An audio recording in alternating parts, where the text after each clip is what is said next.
Βρισκόμαστε σήμερα εδώ στις εγκαταστάσεις του Εραστέχνη στο Σταυράκι για την ημέρα αιμοδοσίας των βετεράνων και του Εραστέχνη Πας Γιάννενα, που γίνεται για καλό σκοπό.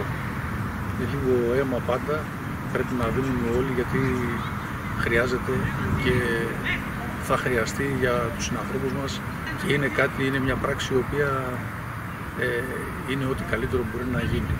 Είναι η μέρα των βετεράνων και του Εραστέχνη. Ευχαριστώ πάρα πολύ τα παιδιά που είναι εδώ, όλοι που προθυμοποιήθηκαν για να δώσουν αίμα, και από τους βετεράνους του Πας Γιάννενα και από τον Εραστέχνη, και κάποιους φίλους οι οποίοι συμμετέχουν σε αυτή την ημέρα αιμοδοσίας που γίνεται σήμερα εδώ.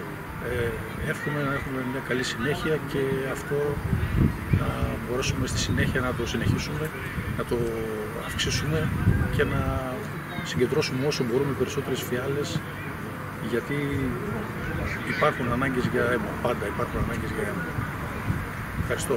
Βρισκόμαστε στις εγκαταστάσεις του Εραστέχνη Πας Γιάννενα μετά από πρόσκληση των βετεράνων ποδοσφαιριστών του ΠΑΣ, καθώς και της Ακαδημίας του Πας Γιάννενα.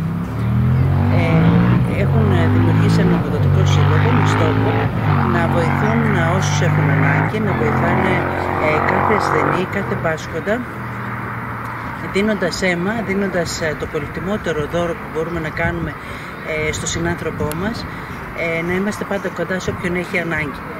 Οι ανάγκες μας είναι γνωστό ότι είναι μεγάλες, πάγιες, καθημερινές. Κάνουμε έναν διαρκή αγώνα όλες οι αιμοδοσίες, και εμείς στο Πανεπιστημιακό που έχουμε πάρα πολύ μεγάλη ανάγκη για αίμα. Ευτυχώς έχουμε ανθρώπους οι οποίοι μας στηρίζουν, όπως ο σύλλογος που βρισκόμαστε εδώ σήμερα. Ευχόμαστε να έχουμε προσέλευση πάντα είτε στις εξορμήσεις που κάνουμε, είτε στον χώρο της αιμοδοσίας.